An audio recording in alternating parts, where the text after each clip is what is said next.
Welcome to the Professor Lending Institute, where we make sense of housing economics and the home buying process. I'm Jordan Steffaniak, president of Professor Lending, licensed loan originator, and your home buying professor.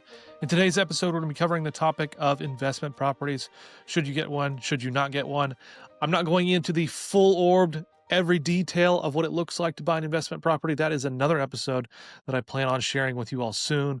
But this one's in response to a particular comment that I've heard from a financial advisor on whether you should get a investment property. And I think it's bad advice, largely and generally speaking. So what I'm going to do in this particular episode is I'm simply going to let you listen to the 3-minute clip here, and then I'm going to sort of give an explanation for why I think it's wrong and how you should think differently about investment properties. Everybody's got an opinion on investment properties. Everybody's got an opinion on how do you use your money wisely. And I think this one is probably relevant for some people, but there's a lot of mistakes here that are misunderstood and mistaken. And I think a lot of people think this way. And so I think it's valuable to sort of counter some of this faulty thinking. With all of that said, I think a lot of people lack prudence and wisdom in how to best manage their finances. And so from that perspective, we need to promote that. However, in our current economic society, we have to understand how money works, how leverage works, how debt works, how all this stuff works to properly utilize our resources. So without further ado, let me go ahead and just share this audio and we can check it out together. Unfortunately, there is no I don't know what you call it. There is no video for this. Otherwise, I'd show you the video. So, Comes from Alan. Alan wrote, "My wife and I have been discussing the possibility of buying a second home and renting it out for passive income. We have about $20,000 for a down payment, but using this money would reduce our emergency fund. It would take us from 6 months to 3 months. With the rental income, we hope to replenish this quickly. Do you typically recommend couples doing something like this?" Well, Alan, I really appreciate you asking this. I'm very grateful that you sent this question. It's wise to pause and think carefully before making a significant money move like this. So, rental property, Alan, while it can be a good investment, doesn't mean always, it carries significant risk along with it. You have unexpected repairs, vacancies, or even renters who don't pay on time. Those things actually happen a lot more than what people expect. So this term that you use, I'm not faulting you for using this term. People use it all the time. Passive income. That term passive income doesn't really apply here. Rental income is not passive at all. You need to talk to some people that have rental properties. It is anything but passive, which is why having a strong financial foundation before stepping into real estate is so important. In your case, the concern I see is that you're using $20,000 for a down payment that would cut your emergency fund in half from 6 months of expenses to 3. That is a significant drop in your safety net. In fact, I would argue that you don't really have money for a down payment.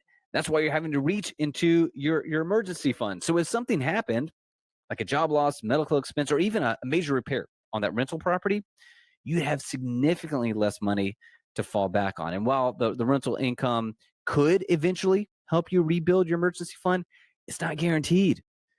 It's best not to count on money that hasn't started flowing yet, Alan. So, do I typically recommend that couples do something like this? No, not until they're on very solid footing. So, here's a few things that I would encourage you to consider. One, make sure that you are on the right money milestone before doing anything. So, the 8 money milestones are a guide. They help us answer that question: what financial step do I need to take next? I would want you to have checked off at least money milestone 6 before even saving for down payment on a rental property. So that means that you are debt free minus your mortgage. It means that you have your emergency fund intact. That's 6 months intact. It also means that you're setting aside 15% of your gross income toward retirement. At that point, I would say, okay, maybe now's the time to start saving for a down payment on a rental property. So make sure that you are on the right money milestone. Keep your emergency fund intact. 6 months of expenses is awesome. That's great. I wouldn't reduce that just to jump into real estate. Another thought: save specifically for the down payment. So instead of pulling from your emergency fund, you're going to set aside a separate bucket of money for your investment property. Now, Alan, I would actually love to see you buy something outright, with cash. I don't know if that's possible. I don't know if that's a goal that you can go after. Ideally, that's what I'd like to see, even with a rental property. When you are looking at rental properties, run the numbers very, very conservatively. So assume some months the property is that the month some months of vacancy for that property. Assume costly repairs. If all of the numbers still work with those assumptions, that is a better sign. So in short, I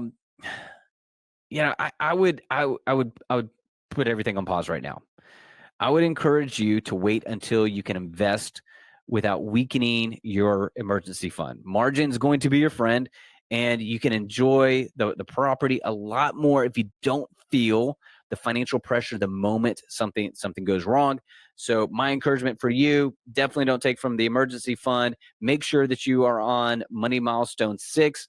Then you need to start saving for that down payment, if at all possible. So he continues on for a little bit longer, but I want to cover a couple of things that he mentioned here that I think are either inaccurate or unhelpful.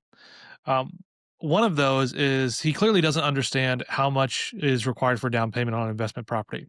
Because the first thing I would flag is if someone comes to me and says, "Hey, I've got $20,000 to go down to buy an investment property," I say, "Well, that's probably not enough. Let's think about your market. What market are you looking in? What type of home are you looking for? Do you want a townhome? Do you want a 2 unit property? Do you want a single family residence? What are you looking for?" I mean, if you're in my area, a single family residence, finding anything under $200,000 is extremely difficult. And even at $200,000, a single family home still is going to typically require at least 20% down on an investment property. That's $40,000 right there. So $20,000 itself is not going to cover it. If you want a 2 unit property, you're typically going to have 25% down. Now, there are other loan products that can get you a little bit lower, even down to 15%. That's going to make things a little bit more expensive on the interest rate for these, given the risk that's inherently there with the investment property. So that's the number one thing that I'm going to cover and just say, look, this is probably not enough money if you have $100,000 house that you got in mind, but there's probably not a $100,000 house in your area unless you live in a rural area that's far from sort of a city where home prices have appreciated over time.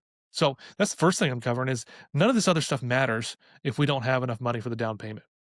The other thing I want to say is look, pulling into your emergency fund is not necessarily bad or wrong, but there's also other options to do this.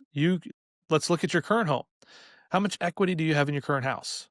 If your house is worth $250,000 or $300,000 and your mortgage balance is 150 or 100 or whatever it is, and you've got a decent $100,000 of equity in your house, you got $150,000 of equity in your house, you can simply either A, do a cash out refinance, or B, do a HELOC, pull out that money and use that as a down payment without touching anything in your savings or in your emergency fund. You don't have to touch that. You can just use a HELOC or a cash out refinance, and then now you have the liquidity necessary for a legitimate down payment. Because ultimately, investment property is a investment in your future. And to think that you need to have cash to buy this is both, I mean, it's silly, it's unrealistic, and it's foolish when you think long term about how to best utilize your resources and to see the best return on investment. I understand this is probably more for your average person who doesn't have a sort of responsibility, can't manage things appropriately, and has no sort of discipline. But for the regular person, in my mind, the regular person who has some amount of judgment, who has some amount of wisdom and prudence, and some amount of self control, shouldn't be following the Dave Ramsey method, where you can't even use a credit card because a credit card can provide you all sorts of benefits.